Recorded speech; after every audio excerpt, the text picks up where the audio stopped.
Hello, Mary Beth. Good evening. It's good morning for me, but good evening to you in Seattle. I'm delighted to speak to you. This is, as you know, the 40th anniversary of Intact Academy, the coach school.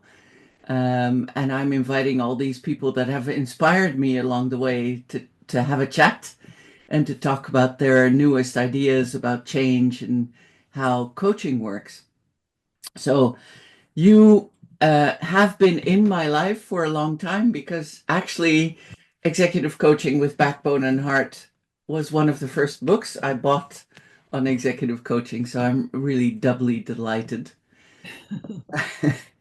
So maybe you want to introduce yourself now. All righty. Well, I have been a leadership consultant and executive coach well, for too long, I've been saying 30 plus years. So I think I'm getting close to 40 now. And I've worked with leaders and teams.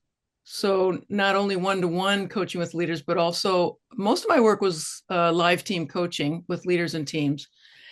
And I was always had kind of a double focus with them, which was to have higher engagement, have higher team engagement, and also to produce actual business outcomes, organizational results, and that the two come together. And if you work those two, then you get what I call breakthrough results, because it surprises even them that they exceed even their targeted goals when you work the two together. And so that's what I have been doing for the last 35 plus years. But I'm also now focusing on training organizational development consultants and executive coaches, particularly around how to increase and crack the code around leader commitment and ownership to Yeah. the projects that they work on with us. Yes. Because I believe that's the single most important factor, really. And for what do you mean by executive commitment? Because I can imagine lots of stuff around that. Yes. Yes. Well, and I just did a workshop on it today, and I talk about, like leaders often say, yeah, I'm committed. And what they mean is a one and done, kind of like they wash their hands. Yes, I've given you permission. Yes, go ahead. Or yes, I'm mandating it. Now it's your job to do it. But that's not what I mean by leader commitment, because leader commitment is an ongoing thing. And what it means is that they realize in their bones that they're the ones that are going to have to stay involved so that this change, whatever change they want, really needs them to be committed to it until the end. And what that means is that they have to give their time, their energy, their inviting participation from teams or their boss or their peers or their customers, vendors, wherever the change is focused. And that if they don't do those things, if they don't have that in their bones, then at best they're going to get lukewarm results, and at worst it'll be a failure. Yes. So and I'm training consultants and coaches around this, because it's a win-win or it's a lose-lose proposition, because we're only successful if our clients are successful. So that's why I see leader commitment really as the central piece. Yeah. I often say leadership is the art of repetition because you have to repeat, repeat, repeat. It's also energetic, I think. If they don't focus their energy on it, it just doesn't happen. Yes, exactly. Yeah. So that's one of the things that I'm just really kind of on fire about. Not, I mean, I have been my whole career, but somehow I hadn't gotten it down to those two words, leader commitment. Like that really focuses it, because I was, think about the leaders functioning and, how well of a sponsor are they being? But really, it's all about their own commitment and how they are externalizing that. Yes. And I think the externalization is really important in that as well. Got a Mhm. lot of leaders who say, I'm really successful. I said, do you ever tell people what you do? No. Uh, So one of the things I know you're also really interested in is this term of the four passages of change, we've been talking a little bit about, what does it take to support, to facilitate change in executive coaching. Mm-hmm. Whole debate about what change is and if coaching is actually the place where change takes place. Mm-hmm. Oh, what are you thinking about that? What Mm-hmm. change really? Well, the way I think of it is that it's an inside job and it's an outside job. So the inside job is often well, it's kind of where coaching started, I think, was the inside job, like the development of the person started as personal coaching and then kind of expanded out to executive coaching. Um, I, yes, and that's a big part of what we do. That's the whole area of leadership development internally. And they're sitting in a system. There's a much larger context that they're sitting in. And it's why I think of executive coaching as more than personal coaching, because they have to deal with the system that they're in. Yeah, And also, this is where a consulting perspective can be very useful, I think, to executive coaches, because consultants have a larger understanding of how organizations work, period. And also they understand group process and group process designs, and what are effective ways to help people talk with each other. hmm. So, and there are lots of patterns that get formed in systems, many of which are dysfunctional, that the leader has to address. Yeah, So it's more than their own. They have to bring that personal development externally to, this is the part of the high engagement with their team, to shift dysfunctional patterns into functional patterns and help them push against any dysfunctional patterns that are in the larger system. So that's a large part, I think, of where change is going to be successful, if they're able to punch through some of the homeostasis, yeah, that the trance that people are in or an organization's in, with patterns that aren't working for yeah. them. Yeah, so it's the internal work and then again the externalization of it. Yes. One of the debates here is really about the difference between therapy and coaching. Mm-hmm. The fact that coaching, personal coaching, is getting closer again to Yes. therapeutic interventions. How do you explain that to people? Mm-hmm. Difference, Um, if you see a difference. yes. I do see a difference. I see a difference in training, first of all, because I have actually, when I taught in graduate school, my colleagues, we had two tracks. One track was organizational development and leadership, and the other track was systemic therapy, family systems therapy. So my colleagues were both consultants and therapists. Yeah, like me, I was So trained that way as well. Yeah. yes, I had a chance really to really appreciate therapists, what they being trained to know how to diagnose emotional and mental illness in ways that personal coaches are not trained in. So if there is any kind of emotional, I like to say emotional illness, because mental illness is more than just whether your mind is working or not. But if I'm experiencing any of that in a client, I know it's above my pay grade. I know that I don't have the diagnostic or intervention tools that they do. Mhm. Now, what I love about that, and what I had colleagues who were family systems therapists, and I used family systems in organizations in terms of this pattern breaking.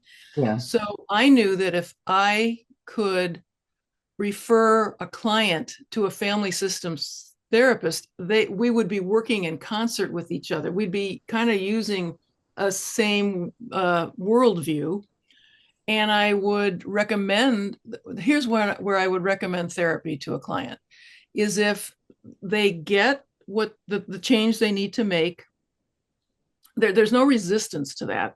They're not fighting me on it. They're facing it, but they're making no headway. Yeah. And it really is a deeper issue. and then I recommend therapy. And if they take my recommendation, if they go for it, oh my gosh, they can grow so fast. We continue our work, but they're also doing the therapeutic work, and wow, it's a geometric progression. Yeah. So that's one way that I think of. And the other way is more like in terms of how we view ourselves, which is that clients often will just spontaneously start talking about, well, I had this going on in my family, and that's why I do what I do. It's a reaction to this or that in my family. They'll go there when Yes. we're talking to them about dealing with their teams, because they feel a lot like families. And I welcome that. I welcome that spontaneous kind of like just, conversation with them. But I don't focus there. I'm focusing on, okay, you have an insight about that. Now, how is that relevant to this work situation? So Today. Yeah. that's a redirect that I think is our job. Yeah. Yeah. Shall we go back to these four passages of change? Because I'm intrigued. Because you were Uh-huh. talking, you said, I really think these are the areas where Uh-huh. real change Yes. happens. So Yeah. I call it the consultant and executive coach roadmap. And fantastic. if it's a roadmap, there are passages that you go through. Yeah. And I could have said like stops along the road or, exits or whatever, but I thought, what, passages has kind of a double meaning in the sense of, yes, you're on a journey, but also passages, there's something like initiatory to it. Transitional. Yeah. Right. There's like an initiation through the passage. And these are quite big, important maturing processes that leaders have to go through in order to be successful with change. So I thought, yeah, I'm going to stick with the word passages. So, and they're the four P's. P as in pot. So the first one is presence. Yeah. And the way, what kind of presence, because I loved what you're saying about energetically. It is about, what are they throwing off? What kind of energy are they throwing off? What are they bringing from inside them? And a colleague of mine, Roger Taylor, and I are now co-authoring a book called Leading with Backbone and Heart. And we're talking about leadership stamina. What Yeah. does it take? What kind of presence do you need to have? And that needs to be enduring over, some of these pressures that you feel. And a big part of leadership stamina is facing the kind of challenges that they will face, exactly the ones that they want to avoid. And there's all kind of reasons for why they avoid it. And some of it is their own lack of maturity or development. But we all, under stress, will have avoidance strategies. So often we're meeting people where what might be up front and what we notice is how they're avoiding their challenges. So that's all in presence passage. And another big part of that is the phrase backbone and heart, because usually when they're bringing their presence, it's usually imbalanced. They're not bringing enough backbone, which is clarity. Are they clear about what their position is, and can they articulate it clearly? And heart is, are they interested in, do they have compassion for the people around them, and are they pulling on them, like really wanting to know what they think, feel, and want, being willing to be influenced by them? And that we all come usually with some kind of habit of imbalance when we're stressed. So helping them have more maturity in their presence is bringing that backbone and heart. The next passage is principles. I'm realizing more and more that is a certain way to share a principle with a client that doesn't, like ICF is so nervous about clients becoming emotionally dependent on us. We can't say too much, because we just have to ask them questions because we don't want them emotionally dependent. I'm like, well, you know what? There are times when I can say one sentence out of, like, it's kind of like a universal principle. that I've seen either through research or just through, 35 years of working in organizations. This thing is true universally, and it applies directly to their situation. And there's a way to share that principle so that it helps them face their challenge rather than turn away from it or become emotionally dependent on us. That's irrelevant. It's not about becoming emotionally dependent. It's about them seeing a broader landscape that they Giving, can now. yeah, giving them a language to conceptualize what they're going through. Really, yeah. Can you give an example? So, uh, Well, one that happens a lot in my early years was leaders who complain. There's a performance issue with a team member. It's like, oh, it drives me crazy. They don't this and that and the other thing. And, it's been shown over and over again. So I say, well, 80% of employee troubles are due to manager neglect. And that usually I just say that one sentence, period, pause, don't be the next person to speak. Let it just simmer in them and see how they react to it. And sometimes they'll go, yeah, but you don't know this person. Well, okay. But 80% of the time. So the question is, are you in the 80% or are you in the 20%? yeah. So, and there's a way to find out. Hmm. And so then I just say, these are the kinds of things that employees need so that they're high functioning. And it's all employer stuff. It's like you have to be clear about the job and your expectations. You have to train them if they need it. You have to monitor. Da, da, da, da, da. Okay, so and now I'm throwing it back to them. This is the coaching thing, finding out. So, how would you self-assess your about how you do on that with this employee? And they talk it through, and they wind up throwing themselves in the 80% category. Yeah. They busted, yeah, it's because of what I haven't been doing. So Yeah. that's a way to use a principle that stimulates their thinking. Hmm. Yeah, and I think part of our job is being truth tellers in a way, because we've seen so many leaders and over so many organizations. There Mm-hmm. are universal, well, kind of universal truths we could Mm-hmm. share. Yeah, I think it's holding out on our clients if we're not saying these kinds of things to them. yeah, Yeah. So the third one is power. And how are they using the authority that they have by virtue of being in the role? Leadership roles usually have a certain amount of decision making power in them. And how are they using that? Because it's on a continuum. They can totally abuse it, or they can refuse to use it. They might think of it as radioactive, and I'd rather just kind of talk to my employees and sort of sell them on the idea rather than maybe insist, and they get kind of squiggly about it. And what the danger in that is that if they have a certain amount of decision making authority and they're not making the decisions, or they're not clear who's making the decisions, then a lot of things start to fall apart. yeah, So it's helping. We're helping them use authority collaboratively, and then the last one is patterns, because it's really important to identify dysfunctional patterns and shift into more functional patterns. So how is this related to change? No leader is going to make a change unless they bring their presence. No leader is going to make a change unless they can see a wider landscape than they've been looking at, because they've tried everything they know, you know. No leader is going to make a change if they're not using their authority collaboratively. And no leader is going to make a change if they let dysfunctional patterns sit. So and these are all interrelated with each other. yeah. I can see that. So, can you talk a little bit more about the patterns, the dysfunctional patterns? Mm-hmm. What would you like to know? Yeah, maybe give an example. Oh, an example of it? Yeah, or how you frame it, or how how you identify it.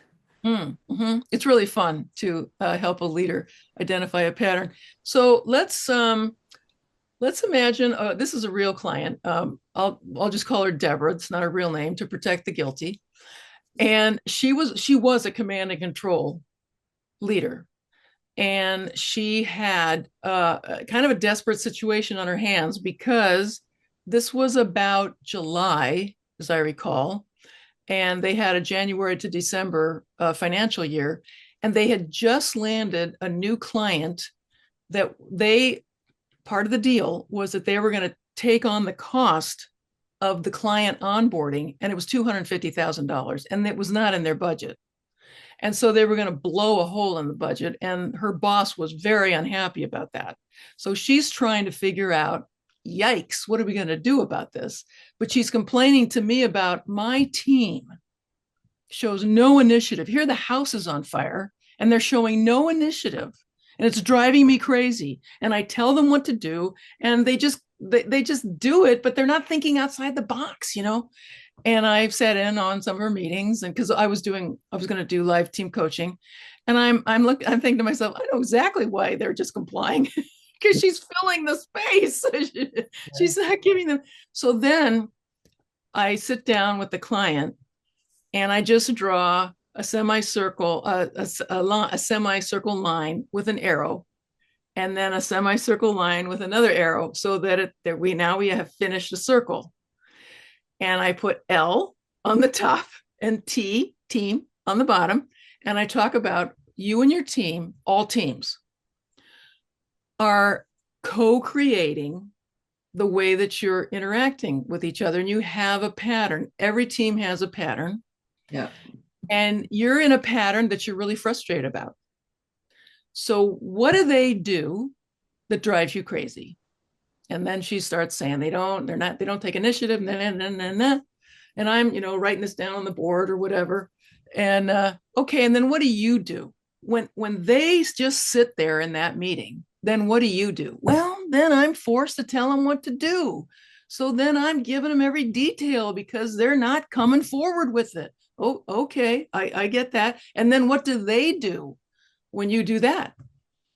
Well, they'll go out and they'll do it, but they're not taking the next step. So then they come to the next meeting, and then what do you do? I'm telling them how to do it. So now and I get then so we know what it is, and it's frustrating. But then I'm like, let's just really hone this in, because you want it to be so succinct that then they start to attach, they can start to see it when it happens. So I ask them, what's the one word verb of what you do, and what's the one word verb of what they do? Like, let's get it down. And then we just brainstorm together. What are you doing? Well, I'm asking. Are you really asking? Okay, I'm telling. Okay. And we brainstorm. Telling, there's commanding, there's expecting, insisting, there's just all these words. And then what are they doing? Well, they're implementing, and they think of adjectives like they're timid, they're this or that. Okay, if they're timid, what are they doing or not doing? Well, they're complying, and so we have this list, and then I ask them, what's the most compelling word of what you're doing, and what's the most compelling word about what they're doing? Because I really want them to own it, and it's got its energy to it. It's like, yes, this is driving me crazy. And so it turns out her command, she was really sick of commanding detail stuff, and theirs was comply. Command, comply. Command, the more she commands, the more they're complying, which causes her to command. Yeah. And so it's like, have we got it? Yes. Okay. Now, what do you want it to be? How do you want, I'm hearing you kind of want to be different too. You don't want to just have them change. You'd like to not have to do that, right? So what would you be? So we do go through the same brainstorming thing. And she came up with, well, I don't believe they can do it. Like, she was skeptical. Yeah. But if we're going to talk about the promised land, this is just the promised land. Okay. I'd love it if all I had to do was give parameters, and then they would initiate, and they would think outside the box, and they would, and so on this one, it really had to be 2 words. It couldn't get down to one verb, but it was like, give parameters on her side, and then on their side, initiate. and then that's a functional and creative and collaborative circle. Yeah. So I worked with her. I did live team coaching with her. There was very intense work with them. It was pretty amazing. It was pretty amazing that this supposedly compliant passive team wound up. I mean, I had to do a lot of live team intervening around the pattern, and they both knew they knew the side, but they knew both ends of the side, both sides of the pattern. Yeah. So it was fun actually to intervene. But they got to the point where the team was doing all the ideas. The team was, as long as they had those parameters. In other words, the team was ripe. She was really suppressing Yes. what they were able to do. Yeah. And it turned out that they were able to do that $250,000 cost and make budget. So that's what I mean by it. That's a breakthrough result. Absolutely. Yeah. How did they make that happen? You know? And I love the example because it's so frequent that we come in and, the complaint, the presenting problem is, oh, they're not taking initiative and they don't realize that they're part of that pattern. So it's a beautiful example of what we can do as executive coaches, really. Mhm. So I really like these four passages of change. I understand that you've got a booklet on this as well, Mhm. which you might be willing to share. Yes, yes. This consultant and executive coach roadmap, I would be happy to send to anyone who would like it.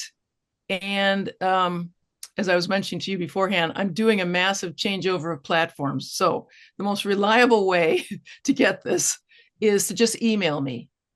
And my email address are my initials, MBO at cnet.com. CNET is spelled like Seattle, SEANET.com. So MBO at cnet.com. Okay, fantastic. Yeah, be happy to pass it out to you. That's fantastic. I think my students will be very happy with that and my executives. So, last question. If anyone would want to start up as an executive coach today, what would your top advice be? Mm. Well, we've really been talking about it. Um, and it's kind of what I'm on fire about now is one is that just track the commitment of the leader. It's everything really, because as long as they're committed, a lot of change is possible. If they're not, no change is possible. So that's one. The other is you'll be stronger if you can bring tools from both executive coaching and consulting. Yeah. I And think therapy as well, that's the deep work, I guess. say that again. And therapy, the deeper to do the deeper work If needed, if yeah, needed. Yes, yes. But I believe that that's where coaching is headed, because we've had a chasm between coaching and consulting, yeah. and I think it's an artificial one. Yeah, with the team coaching, it's going to break up more. Yeah. Yeah. And thirdly is I really do believe it's important to really help leaders be collaborative with their authority. I don't think it's a coincidence that there are so many authoritarian leaders now politically. And at the same time, so many people have been allergic to authority. Like, it's like if you're not willing to engage with authority, just the power that's invested in you and your role, if you can't figure out a way to do that humanely, the authoritarians know how to use authority. So don't leave it only to them. So we need strong people, we need strong leaders who know how to use authority well and humanely and collaboratively, so that the authoritarians don't take over the whole space. I didn't want to mention it, but yes, I agree wholeheartedly. Well, thank you very much, Mary Beth, for this time. And Sure. sure, everyone will make use of your executive and coach roadmap. Um, and we'll plan a fireside chat. So I'll be seeing you soon. Yes, it's been fun, Sadi. Thank you for inviting me. You're very welcome.